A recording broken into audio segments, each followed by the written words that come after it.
Outside of the American first wave of feminism that arose from the abolitionist movement to become the suffrage movement, feminism is an ideology engineered and implemented by men. In America, second-wave feminism was designed by Edward Bernays, known as the father of propaganda, who famously said, quote, "You could sell a woman anything if you convince her that it makes her independent," end quote. Hired by Lucky Strike Cigarettes, Bernays was tasked with opening up the tobacco market to women. He engineered social events like Manhattan's famous, supposedly organic, Smoke Out, where hired actresses lit up in public violating local statutes. Lucky Strike then launched an aggressive advertisement campaign telling women to light up your torches of freedom. Noting Lucky Strike's success at nearly doubling their profits, the Rockefeller family then took up the banner. The idea was to double the workforce and thereby increase production and available taxation. The same family also engineered compulsory schooling to put the raising of children firmly into the hands of the state.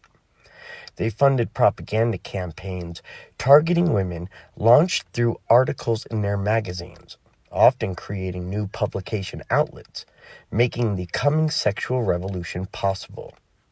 By the time women were burning their bras, they were too inculcated to realize that bras were invented by a woman, and they were too brainwashed to notice that their use is promulgated and taught by women, as well as ignorant of the fact that women shame other women for not wearing them.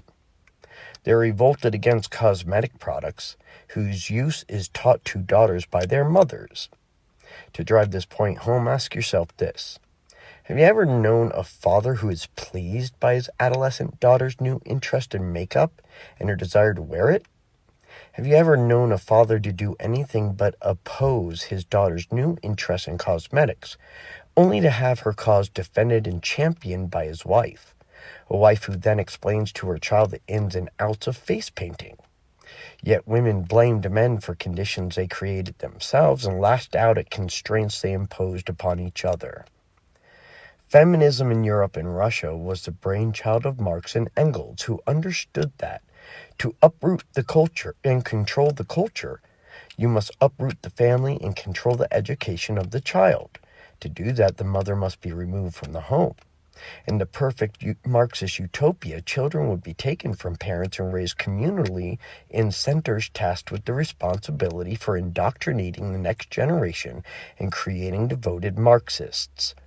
But the framers of communism, a famine-inducing, genocidal, and unilaterally dictatorial ideology responsible for between 1 and 200 million deaths, had another agenda behind the liberation of the woman: to enslave her. Similar to their capitalist enemies in the West, Marx and Engels were interested in maximizing industrial production and needed to employ females to accomplish their objectives. If there exists any doubt as to how Marxists really view women, it can be laid to rest by the observation that no communist regime has ever been led by a woman. In China, Mao's version of feminism centered around demystifying the feminine form. How did the local collectives accomplish this? By forcing female workers in the field or in the factory to labor in the nude. This had predictable results. The Chinese males, unused to such blatant nudity, sheltered by millennia of conservative Confucian views of womanhood, were unable to control their basest urges, and they began sexually assaulting the women in mass. Far from admitting Mao's mistake, party apparatchiks doubled down, covering up the universal instances of widespread victimization, indeed, even taking the atrocity further. Party officials joined in on the sexual assault, building large harems of sex slaves and ushering in a period of state-sanctioned, wildly systemic sexual assault. Feminism has always benefited men right from the moment when they tricked women into believing that they had more freedom as a wage slave than they had in their own homes. Men no longer need to assume responsibility for impregnating a lover.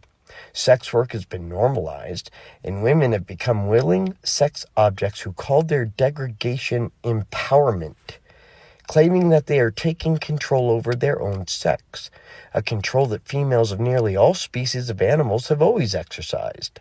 That's why a man who violates that control is rightly convicted of rape and imprisoned.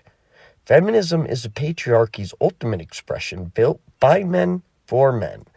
The powerful elites took the housewife and made her a wage slave, a sometimes sex worker who is willing to let irresponsible men who impregnate them off the proverbial moral hook and to be as promiscuous as possible. Very convenient for men, but a failing ideology nonetheless. How can I possibly quantify that description? Through the misery experienced by the female victims of feminist ideology, a spiritual turmoil that, if not felt at the moment, will become inescapable with age. The reason is simple. Feminism is not the resistance to an oppression exerted by socially engineered gender roles. It is fundamentally a struggle against the designations of nature, and that is a battle which cannot be won, but which produces the most inevitable of outcomes, an existential anguish of the soul. Well, what do I know? I'm just some punk who cares.